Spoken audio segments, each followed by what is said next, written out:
बखिदमत जनाब DPO साहब सरगोदा, बखिदमत जनाब DC साहब सरगोदा, बखिदमत जनाब SSP ट्रैफिक सरगोदा, बखिदमत जनाब ट्रैफिक इंतज़ामिया, बखिदमत जनाब लारी अड्डा अथॉरिटी।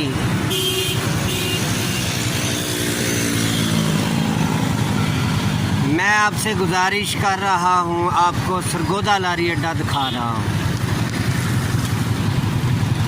सरगोदा लारी अड्डा बनाया गया ट्रांसपोर्ट के लिए, ताकि ट्रांसपोर्ट बस गाड़ी जितनी भी वैगन या जो कुछ भी है लारी अड्डे में आता है, वो लारी अड्डे में इसलिए लारी अड्डा बनाया गया कि लारी अड्डे के अंदर स्टैंड पर गाड़ियां खड़ी हों। जनाब DC साहब, आप देख सकते हैं पेट्रोल पंप के सामने गाड़ियों ने स्टैंड बनाया हुआ है। पेट्रोल पंप के सामने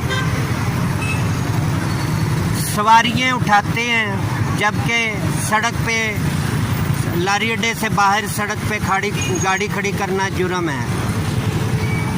आपको भी पता है, मुझे भी पता है, लेकिन जनाब अली यहाँ पर कोई ट्रैफिक इंतज़ामिया मौजूद नहीं जो इन लोगों को कंट्रोल करे।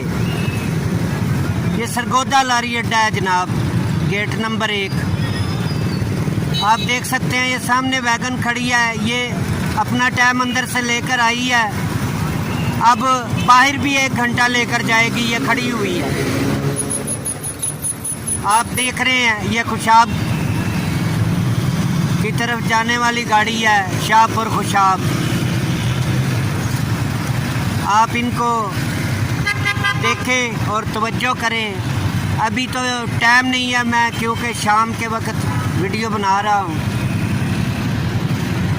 तो मेरी इंतज़ामिया से गुजारिश है कि आप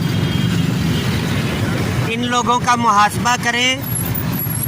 लारी अड्डा अथॉरिटी से भी गुजारिश है कि इन लोगों का आप मुहासबा करें। ट्रैफिक में खलल डालने वाले लोगों को कंट्रोल करें। लारी अड्डे के बाहर गेट पर गाड़ी खड़ी करना जुर्म है, जबकि करोड़ों अरबों रुपया लगा के सरगोदा इंतज़ामिया ने आपको लारी अड्डा दिया। आप बाहर गलियों में सड़क पर गाड़ियां खड़ी करके सवारियां उठाते हैं। DC साहब से भी गुजारिश है, वो देखें सामने बंदे